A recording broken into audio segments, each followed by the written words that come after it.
Kabanata 79. Tinatrato mo siyang pinsan, pero hindi ganon ang pagtrato niya sa'yo. Kahinaan ang pagiging masyadong mabait, Lilian. Masyado ka lang talagang mabait. Gusto ko lang maging mapayapa ang pamilya ko, pakiusap niya. Sige. Pero ito ang huling beses. Kapag may nangyari ulit na ganito, sisiguraduhin kong pagsisisihan niyang buhay pa siya, ani Sebastian. Nga pala, paano mo nalaman na nasa panganib ako? Biglang naalala ni Lilian at nagtatakang tanong. Nakalapit lang ako sa club nang makita kitang papunta doon. Sinundan sa pagtataka, pagsisinungaling ni Sebastian. Sa totoo lang, ang pag-aalala niya sa pag-aapi kay Lilian ay sumisira sa kanya. Upang matiyak ang kanyang kaligtasan, hiniling niya kay Lord Hydra na may ilang bantay na sundan siya ng palihim. Matapos pumunta si Lilian sa club, nag-report si Lord Hydra sa kanya, at agad siyang sumugod. Nakita ko. Hindi naghinala si Lilian ng anumang mali, dahil ang paliwanag ay tila makatwiran. Pag-uwi ng dalawa, madilim na. Gayunpaman, ang sala ng pamilya Smith ay abala sa aktibidad. Nandoon lahat ang pamilya, at isang hindi kilalang binata ang matalik na nakaupo kay Lyra. Nasa kalagitnaan ng sasabihin ang lalaki, pero nanlaki ang mata niya nang makitang pumasok si Lilian. Bumilis ang paghinga ni Chris Adamos. Nakita niyang kaakit-akit si Lyra, ngunit ginawa ng babaeng nauna sa kanya na hindi gaanong kaakit-akit si Lyra kung ikukumpara. Kung ito ang ilang, akala niya ay may bumabang celestial na nilalang. Nang mapansin ang pagbabago ng ekspresyon ni Chris, mabilis na kumapit sa braso si Lyra dahil sa inis. Darling, let me introduce them. This is my cousin, Lilian Smith, and that man in the wheelchair is his worthless husband. Walang kwentang asawa. Nagdilim ang mukha ni Chris sa narinig. Napuno siya ng inggit, selos, at puot. Tama. Siya ay walang iba kundi isang palamunin. Siya ay walang kakayahan at laging naghahanap ng gulo.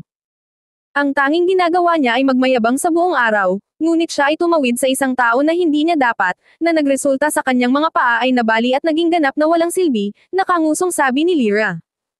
Lyra, sumosobra ka na, sagot ni Lilian na halatang galit na galit. Binigyan lang tayo ni Sebastian ng $1 bilyong kanina. Paano mo siya napag-usapan ng ganyan? Ang $1 bilyong na iyon ay ibinigay ni Mr. Reeves at Mr. Harris. Sa tingin mo ba ay nagkakahalaga ng $1 bilyong ang kanyang walang kwentang race eta? Mapang-uyam na sabi ni Lyra, siya ay walang iba kundi isang manloloko. Kung hindi dahil sina Mr. Reeves at Mr. Harris na isinasaalang-alang ang reputasyon ng pamilya Smith, sila ay gumawa ng aksyon laban sa kanya noong nakaraan. Mabilis na sumingit si Belinda, tama si Lyra. Ang tanging dahilan ni na Mr. Reeves at Mr. Harris ay hindi nabawi na ang $1 bilyong ay bilang paggalang sa pamilyang Smith. Naniniwala ka ba talaga na ang basurang iyon ay maaaring makabuo ng $1 bilyong? Naiwang tulala si Lilian. Kahit na naniniwala siya kay Sebastian, hindi niya alam kung paano sasagutin. Hello, Ms. Lilian, ako si Chris. Tawagin mo kong Mr. Adamos. Lumapit si Chris kay Lilian, sabik na inabot ang kanyang kamay habang gustong-gusto nitong hawakan ang kamay nito. Gayunpaman, bago pa makasagot si Lilian, pumagit na si Sebastian, hindi sanay makipagkamay ang asawa ko. Ang kapal ng mukha mo. Kitang-kita ang galit ni Elijah. Sumigaw siya, kilala mo ba kung sino si Mr. Adamos? Anak siya ng Vice President ng Phoenix Corporation. Humingi ka ng tawad kay Mr. Adamos ngayon din. Kabanata 80. Ano? Nagulat si Lilian. Ang Vice-Presidente ng Phoenix Corporation ay isang mataas na opisyal sa Phoenix Corporation. Bagaman hindi siya mula sa isa sa mga pangunahing pamilya, siya ay isang taong hindi nila kayang masaktan. Ang pananakit sa anak ng Vice-Presidente ng Phoenix Corporation ay katulad ng pananakit sa Vice-Presidente ng Phoenix Corporation, at ang mga kahihinatnan nito ay masyadong matindi. Mr. Adamos, pasensya. Humihingi ako ng paumanhin sa ngalan niya. Mabilis na yumuko si Lilian at humingi ng tawad. Ayos lang. Hindi ako magpapakababa para makipagtalo sa isang talunan. Sinulyapan ni Chris si Sebastian ng masama. Darling, tara na at maupo na tayo dyan. Huwag na tayong masyadong lumapit sa basurahan na yan, baka mabaho tayo, naiinis na sabi ni Lyra. Bigla siyang may naalala at lumingon kay Lilian. Ay oo nga pala, muntik ko nang nakalimutang mabanggit na boyfriend ko na si Mr. Adamos. Malapit na kaming ma-engage. Isang sarkastikong ngiti ang ipinakita ni Sebastian. Galit na galit si Lyra. Basura ka, anong tinatawa-tawa mo? Naalala ko kamakailan lang kasintahan mo pa si Taylor. Di ba ganun din ang plano nyo ni Taylor noon? Mukhang mabilis kang nakamove on, panunuya ni Sebastian. Nawala ang kulay sa mukha ni Chris. Kahit casual lang ang relasyon nila ni Lyra, tinuturing pa rin ni Chris na girlfriend niya ito. Hindi niya kayang isipin na ang pagtingin sa kanya ay hindi gaanong eksklusibo, lalo na bilang isang taong may maraming kasosyo. Kapansin-pansing nagbago ang ekspresyon ni Lyra, at kitang-kita niya ang pagkabalisa. Darling, huwag kang makinig sa basurang ta. Sinusubukan niya lang akong sir-on kasi minamoto ko siya. Hindi mo pwedeng paniwalaan ang mga sinasabi niya kaysa sakin. Syempre, hindi ako maluloko. Napatitig si Chris kay Sebastian. Malamig niyang sinabi, bata, humingi ka ng tawad sa girlfriend ko ngayon, kung hindi, pagsisisihan mo. Basura ka, ano pang hinihintay mo? Mag-sorry ka na. Malakas na saway ni Belinda. Galit ding lumapit si Elijah. Malapit nang magsagawa ng bidding conference ang Phoenix Corporation, at ang kooperasyong ito ay napakahalaga para sa ating Smith Group. Pumayag na si Mr. Adamos na tumulong. Kung magagalit ka kay Mr. Adamos, hindi kita palalampasan. Malakas ding umungol si Evelyn. Talunan ka, gusto mo mang mamatay, wag mo kaming hilahin pababa. Ang bawat miyembro ng pamilya Smith, maliban kay Lillian, ay tiningnan si Sebastian ng may pag-aalipusta, lalo na kasunod ng pinsala na nagdulot sa kanya ng bali ng mga binti. Itinuring nila siya bilang isang pasanin, isang palamunin na nabuhay sa pagsisikap ng iba. Ang kanilang focus ay hindi sa tama o mali, ngunit sa kung sino ang may hawak ng kapangyarihan. Naging yelo ang ngiti ni Sebastian. Ang Supreme One ang may huling salita sa bid. Kahit ang tatay mo ay hindi ito kayang maimpluwensyahan, lalo na ikaw. Nakakatawa ang kayabangan mo. Paano mo nalaman yun? Nagulat si Chris, ngunit mabilis siyang nakabawi. Pagkatapos ay sinabi niya, ang kataas-taasang isa ang nagpapasya nito. Totoo iyon. Ngunit ano ang kanyang mga prioridad? Hindi siya masasaklaw sa mga walang kabuluhang bagay na ito. Sa totoo lang, si Mr. Whitley at ang aking ama ay may malaking kapangyarihan pa rin. Buong pagmamalaking sinabi ni Lyra, narinig mo ba iyon, basura? Ang kataas-taasang isa ay hindi magpapawis sa mga walang kabuluhang bagay na tulad ng bid na ito. Ang aking kamanghamanghang kasintahan, ang anak ng vice-presidente ng Phoenix Corporation, ay halos may hawak ng kalahati ng kapangyarihan sa paggawa ng desisyon dito. Ang kanyang impluwensya, ang ating tsansa na manalo ay hindi bababa sa 70%. Humingi ka na ng tawad ngayon, talunan. Saway ni Belinda. Isang sarkastikong ngiti ang ipinakita ni Sebastian. 70%. Kondom ba siya? Talagang gusto mong mamatay? Nagalit agad si Chris. Kabanata 81. Sebastian, pwede ba wag ka nang magsabi ng kalokohan? Halatang hindi natuwa si Lillian. Mabilis niyang nilingon si Chris at sinabing, Mr. Adamos, patawarin mo si Sebastian. Medyo. Masalita siya minsan. Hindi mo siya kailangang banggin. Humihingi ako ng tawad para sa kanya. Tumingin si Chris kay Lillian at nagsabing, Ms. Lillian, nirerespeto ko man ang ugali mo, hindi ko mapigil ang isiping kailangan mong mas nababagay na asawa para sa'yo. Hindi dapat nagtitiyaga ang isang babaeng kagaya mo sa isang basura. Hindi siya basura, sabi ni Lillian na nagpipigil ng galit. May dahilan sa koneksyon niya, at ako ang may kasalanan nito. Matutuwa ako kung titigilan mo ang ganitong mga komento. Basura, basura, basura. Tatlong sunod-sunod na tawag ni Belinda at malamig na sumanghal. Ano namang gagawin mo dyan, ha? Basura, yun lang naman siya eh. Bakit ka nasasaktan sa katotohanan? Napangisi si Evelyn at umirap. Samantala, sina Ronan at Jamie ay sumali sa koro ng pangungutya. Si Lucas lang ang nanatiling tahimik, habang abala sa mga tawag. Naguluhan siya sa hindi inaasahang pagbabalik ni Lillian, lalo na nang makita niyang kasama nito si Sebastian. Iyon ang nagtulak sa kanya na subukang makipag-ugnayan kina Taylor at Steven para sa Kailanawan ngunit hindi nagtagumpay, dahil hindi sinasagot ang kanyang mga tawag. Galit na galit si Lillian kaya nanginginig siya, ngunit pakiramdam niya ay wala siyang magawa. Biglang tumingin si Lyra kay Elijah at sinabing, Lolo, sa tingin ko hindi na nababagay si Lillian na hawakan ang kumpanya.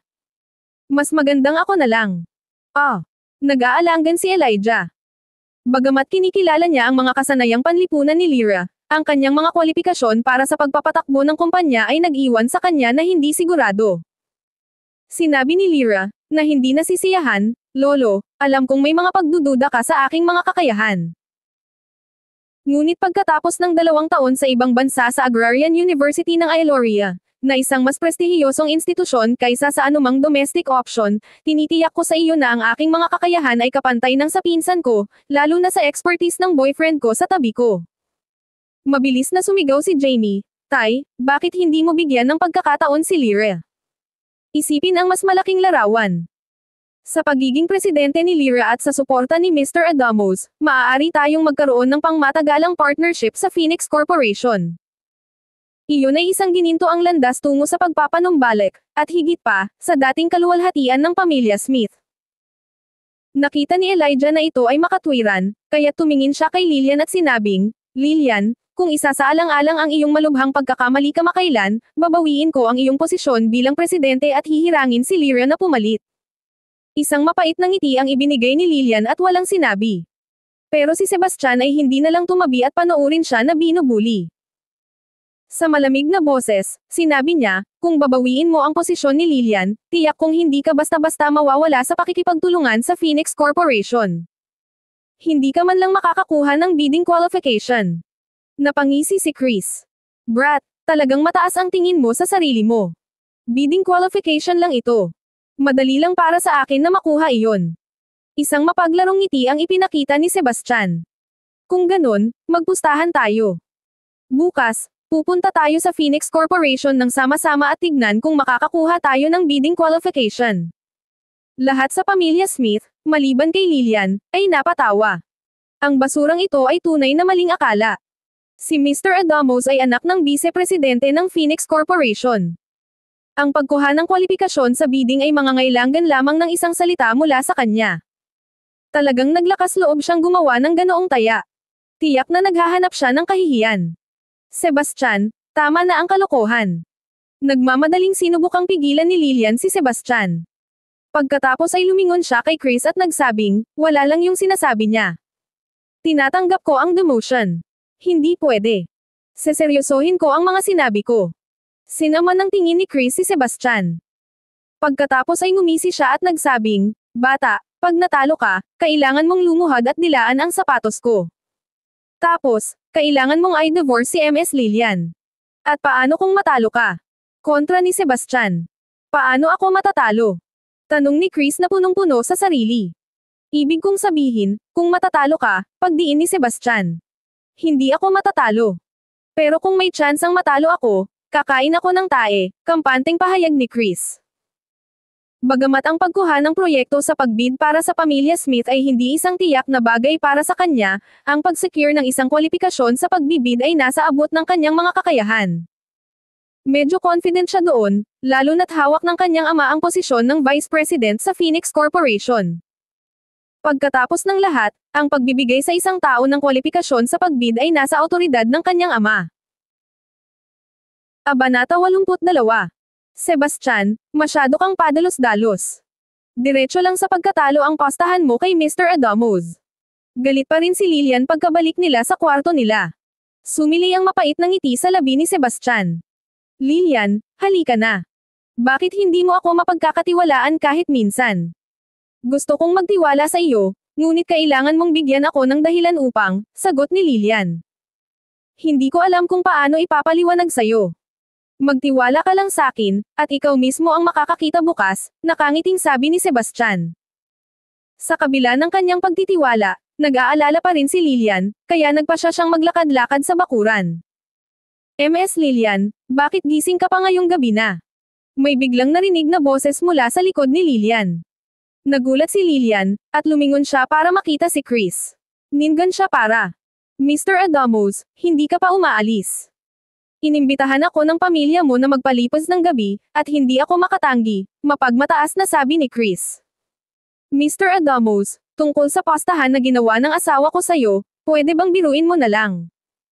Pansamantalang tanong ni Lillian, halata sa mga mata niya ang pag-asa. Pinag-isipan na niya ito, ngunit naramdaman niya pa rin na walang pagkakataon si Sebastian. MS Lilian, hindi ko talaga maintindihan. Ang ganda-ganda mo, at nagmula ka sa isang prominenteng pamilya. Bakit mo papakasalan ang isang taunan? Sabi ni Chris, na halata sa tono niya ang selos. Asawa ko siya. Sana mas rumspeto ka sa pagsasalita mo, Mr. Adamos, medyo galit na sabi ni Lilian. Dumilim ang mukha ni Chris, lalong lumaki ang selos niya nang ipagtanggol ni Lilian si Sebastian.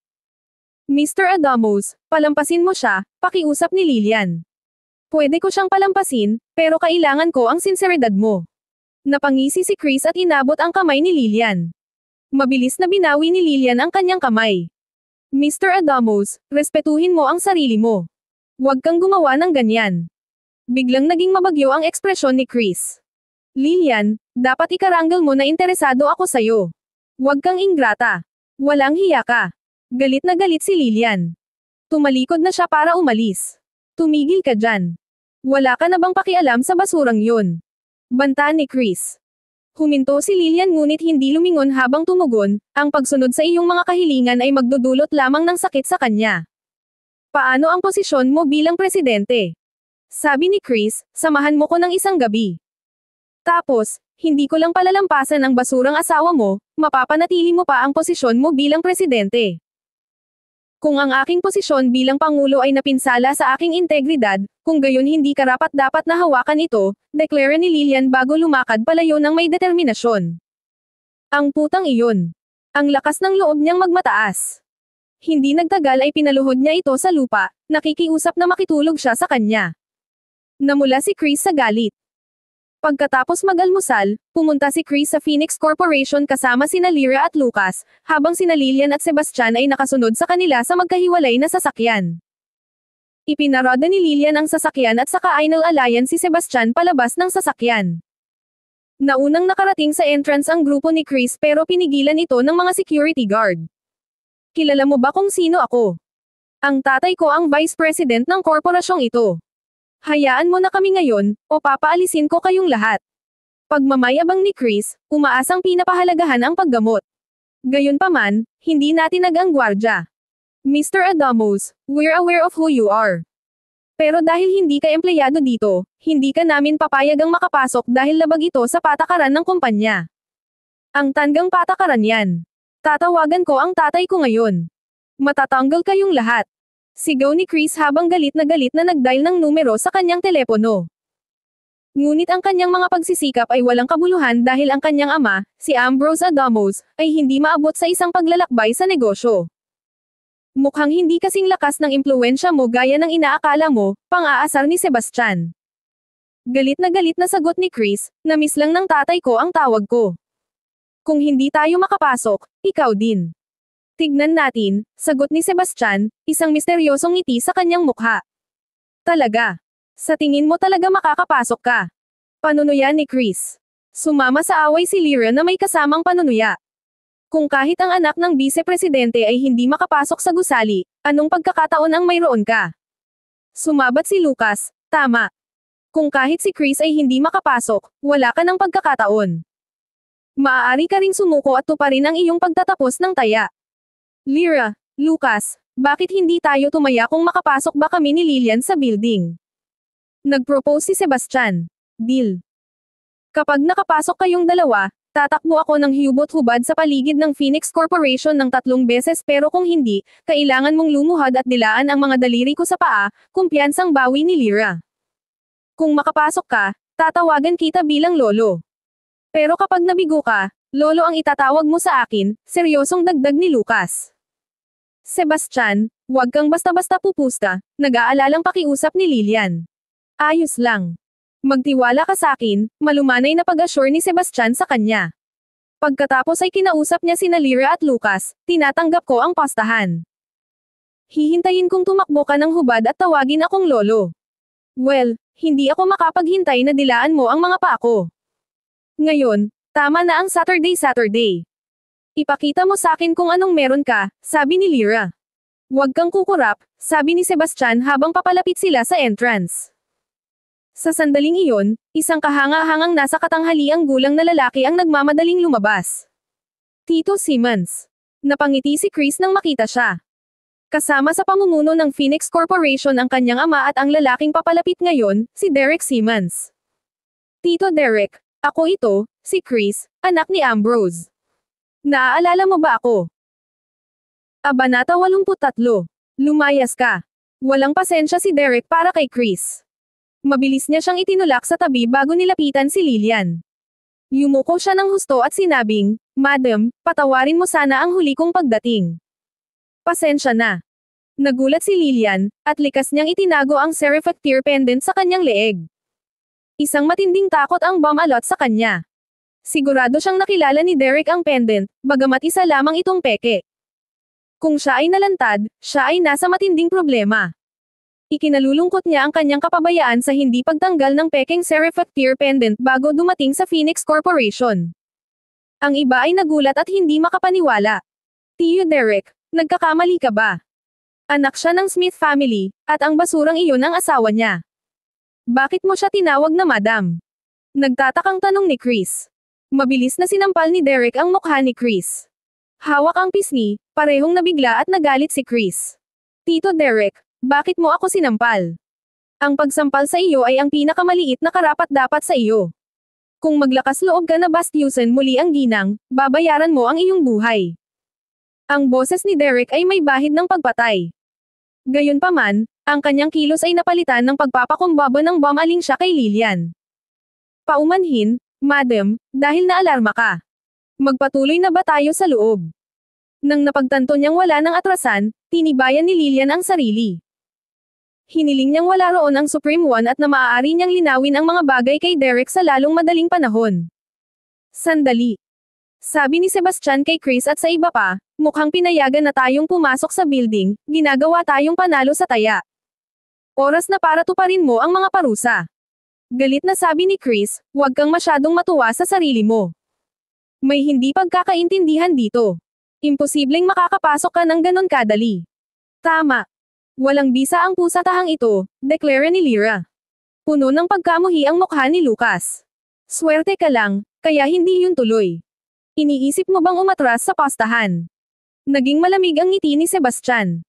Ano naman kung oo? Ano bang magagawa mo tungkol dito? Naiinis na sambit ni Chris. Bago pa makapikit si Chris ay muling naghatid si Derek ng isang nakakapasong sampal sa kanyang mukha. Wala na akong higit na hinahamak kaysa sa mga sumusuway sa mga pangako. Baka makawala ka niyan sa ibang lugar, pero hindi ka pupunta sa pintuan ng Phoenix Corporation. Gusto mo bang mamatay?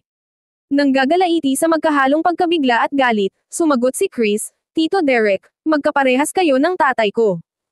Wala kang respeto sa akin, nakakahiya. Isa pang sampal ni Derek ang nagpatahimik sa kanya. Malamig ang boses niya habang sinasabi, "Stop trying to ingratiate yourself with me. Fulfill the bet now, or you'll regret it." Nagsara ang mga security guard, nagbabanta ang kanilang kilos. Si Chris at ang dalawa pa ay halatang takot na takot. Napalingon si Lyra kay Sebastian. Sebastian, inaamin ko ang pagkakamali ko. Maawa ka. Napansin mo lang ang pagkakamali mo pagkatapos mong matalo. Medyo huli ka na. Ibinasura ni Sebastian ang pakiusap niya. Wala siyang naramdamang habag sa isang taong kasing kasuklam-suklam ni Lyra. Sebastian, hipag mo ako. Kaya mo ba talagang makitang tumatakbo akong hubot-hubad? Pagmamakaawa pa ni Lyra. Nang makitang hindi kumikibo si Sebastian, mabilis niyang hinawakan ang kamay ni Lillian. Lillian, I'm your cousin. Please plead to him on my behalf. Kinakabahang sabi ni Lucas, tama, Sebastian. Pinsan ako ng asawa mo. Kung lolo, ang tawag ko sa'yo, hindi ba magugulo nito ang hierarchy ng pamilya natin? Hindi nakiusap si Chris sa halip ay nagbanta, Sebastian, mag-isip kang mabuti. Kaya mo ba talagang labanan ang buong galit ko? Kabanata 84. Sebastian, kalimutan na lang natin ta, sabi ni Lillian na naawa sa kanila. Ngumisi si Sebastian kay Derek. Mr. Simmons, mukhang hindi nila narinig ang sinabi mo. Galit na galit si Derek. Gusto nyo yatang mamatay. Kayo. Kaladkarin ninyo sila, at aipakin sa mga aso. Wag. Tutuperin ko ang pusta ko. Si Lucas ang unang umatras. Tuparin ko rin ang pusta ko, sabi din ni Chris. Samantalang ang duwag na si Lyra, matagal na siyang tumakas. Sa ganitong paraan, Mangyaring, Mr. at Mrs. Wilder. Sabi ni Derek, niyaya ang dalawa sa loob. Pagkapasok sa building, naghanda si Derek ng tea sa dalawa at nakayukong inabot ang isang bidding invitation letter kay Lillian. Gayunpaman, mas magalang siya, mas nababalisa si Lillian. Pagkatapos ng ilang pag-aalinlangan, nag-ipon siya ng lakas ng loob at sinabing, Mr. Simmons, may isang bagay na dapat kong aminin. Ang pendant na ito ay hindi ang Serifactir pendant. Lalong kinabahan si Lillian pagkatapos ng pag-amin. Hindi niya alam kung paano siya haharapin ni Derek matapos niyang malaman ang totoo. Serifactir pendant. Humalaklak si Derek at umiling. Hindi ko alam kung ano ang sinasabi mo, Mrs. Wilder. Ang Serifactir pendant ay ang token ng Supreme One, at ilang matataas na miyembro lang ng Supreme Nexus ang nakakaalam nito. Nakilala lamang ni Andrew ang pendant dahil mayroon siyang isang tiyuhin na isang mataas na ranggo na miyembro ng Supreme Nexus na nagpakita sa kanya ng larawan ng Serifactir pendant. Bagamat pagmamayari ni Sebastian ang Phoenix Corporation, kakaunti lang ang nakakaalam tungkol sa Serifactir pendant. Kahit na Vice President si Derek ng isang branch company, malayo siya sa pagiging mataas na miyembro. Natural, hindi niya alam ang tungkol sa pendant. Oh, mukhang nagulat si Lillian. Akala ko tinatawag mo akong asawa ng Supreme One dahil sa pendant na ito. Nakangiting umiling si Derek. Kung ganoon, bakit mo ako tinawag ng ganyan? Naguguluhan na tanong ni Lillian. Utos iyon ni boss. Hindi ako sigurado sa detalye, nakangiting paliwanag ni Derek. Nasaan ang amo mo? Pwede mo ba akong ihatid sa kanya? Gustong malaman ni Lillian kung bakit. Kung hindi, siya ay patuloy na hindi mapalagay. Well, sumulyap si Derek kay Sebastian ng alanganin. Sigurado akong nakikita mo rin siya balang araw. Kanina pa ito pinag-iisipan ni Lillian, ngunit hindi pa rin niya maisip kung bakit. Dahil kailangan ni Sebastian na magpalit ng bendahe, dinala siya ni Lillian sa ospital bago umuwi. Pagkadating sa bahay, nagulat din si Elijah nang marinig niya ang kwento. Tumanggaw si Lyra. Lolo, baka nagkamali si Mr. Simmons. Ako ang dapat humawak ng titulo ng asawa ng Supremo. Bakit mo naisip yan? Natarante si Elijah. Buong pagmamalaking sabi ni Lyra, ilang araw na ang nakalipas, may nakilala akong matandang nag-e-exercise malapit sa Phoenix Corporation. Ang matandang iyon. Sobrang pangit, pero nakatitig pa rin siya sa akin. Hindi ko masyadong inisip iyon noon. Pero ngayong naisip ko ito, malamang na siya ang Supreme One. Kabanata 85. Lyra, sigurado ka ba? Kinakabahang tanong ni Elijah at bumilis ang paghinga niya. Kung tama ang hula ni Lyra at talagang nagkaroon ng interes ang Supreme One kay Lyra, hanggat sa lipunan ang Smith family. Pagmamalaki ni Lyra. Ang matandang iyon ay may puting buhok, kaya dapat ay malapit siya sa sinasabing edad ng Supreme One. At sobrang pangit niya gaya ng mga chismis tungkol sa hitsura ng Supreme One. Hindi ako sigurado noong una, ngunit ngayon, sigurado na ako. Siguro nagkaroon ng interes sa akin ang Supreme One, kaya naman pinapante niya si Mr. Simmons para batiin kami nang dumating kami kanina. Pero napagkamalan ako ni Mr. Simmons na si Lillian. Lumapit si Lyra kay Lillian na may panunuya. Naisip mo ba talaga na magkaka-interes ang Supreme One sa isang babaeng may asawa na tulad mo? Hindi ko naisip iyon. Umiling si Lillian. Masaya akong kahit papaano ay kilala mo ang sarili mo. Bumalik si Lyra kay Elijah. Lolo, kahit nakuha na ni Lillian ang bidding qualification, lahat ng iyon ay dahil sa akin. Kaya sa akin dapat ang pwesto ng presidente. Sumingit si Belinda, tama si Lyra. Kahit na ang isang maimpluwensyang gaya ni Mr. Adamos ay hindi nakakuha ng kwalifikasyon sa bidding. Mabuti na lang at nagkaroon ng interes ang Supreme One kay Lyra. Kung hindi, sa sitwasyon ng pamilya natin ngayon, imposible tayong magiging kwalipikado para sa bidding. Tumanggaw naman si Jamie. Tama si Belinda. Dahil nagkaroon ng interes ang Supreme One kay Lyra, dapat nating samantalahin ang pagkakataong ito. Sa pagiging presidente ni Lyra, maaari tayong magkaroon ng koneksyon sa Phoenix Corporation at umangat sa tuktok. Ngumisi si Lyra. Pero panandalian lang ang posisyon ko bilang presidente. Lalo na't, nagkaroon ng interes sa akin ang Supreme One. Hindi magtatagal bago ako maging asawa ng Supreme One at patakbuhin ang Phoenix Corporation sa tabi niya. Walang nakitang kasalanan si Elijah dito. Kung ganoon, si Lyra ang magiging presidente ng kumpanya. Si Lillian ay maaaring maging vice president pansamantala. Salamat po, Lolo. Hindi ko po kayo bibiguin, kampanteng sabi ni Lyra. Ngunit galit na galit sina Ronan at Evelyn. Pasaway ka. Tignan mo si Lyra. Nagawa niyang makuha ang atensyon ng Supreme One. Eh ikaw. Nakuha mo ang atensyon ng isang walang kwentang basura. Buisit. Galit na galit si Evelyn. Hindi. Dapat mong hiwalayan ang walang kwentang basurang iyan. Hinding-hindi mo hahayaang sirain ng kumag na iyon ang iyong kinabukasan, dagdag ni Ronan na may madilim na ekspresyon. Tama ang tatay mo. Hiwalayan mo na ngayon ang gagong yun. Maisip ko lang siya ay kumukulo na ang dugo ko. Pinadyak ni Evelyn ang mga paa niya. Kahit hiwalayan niya siya, gamit na babae pa rin siya. Sa tingin mo ba magkaka-interes ang Supreme One sa isang ganyan? Ngumisi si Lyra. Dumagdag pa si Lucas at diretsong minata si Lillian, ano ba sa tingin mo ang Supreme One? Bakit niya gugustuhin ang isang diborsyada? Hindi na nga siya gusto ni na Mr. Reeves at Mr. Harris ngayon. Sumingit din si Belinda, kahit hindi kasing impluensya ng Supreme One sina Mr. Reeves at Mr. Harris, galing din sila sa mayamang pamilya. Hindi naman nila siya pakakasalan. Pero baka kunin nila siyang kabit. Sumosobra ka na. Nanginginig sa galit si Lillian. Manahimik ka. Kasalanan mo tong lahat, galit na sigaw ni Evelyn. Hindi naman ganon kasama ng asawa ko kagaya ng sinasabi nyo. Hindi ko siya hihiwalayan. Nanindigan si Lillian. Gusto mo ba akong atakihin sa puso? Galit na galit si Evelyn. Ngunit wala siyang magawa laban sa pagpupumilit ni Lillian. Huwag na nating pag-usapan yan ngayon. Pero, dapat niya tayong bigyan ng dot. Meron siyang hawak na 10 milyon at kailangan nating bawiin iyon. Ngumisi si Ronan. Nagsisi siya noong una pa lang ay ibinigay niya kay Sebastian ang pera. Tama ka. Hihingiin ko to sa kanya ngayon. Tumalikod si Evelyn at umalis. Hindi siya nagawang pigilan ni Lillian. Pagdating ni Evelyn sa ospital, hindi na siya nagpaligoy-ligoy at agad na humingi ng pera kay Sebastian. Hindi na ito tinanong ni Sebastian at agad na ibinalik ang pera. Walang halaga sa kanya ang 10 milyong dolyar. Hindi nagtagal pagkaalis ni Evelyn, dumating si Lillian. Sebastian, dumating ba ang mama ko kanina? Tanong ni Lillian. Tumanggaw si Sebastian.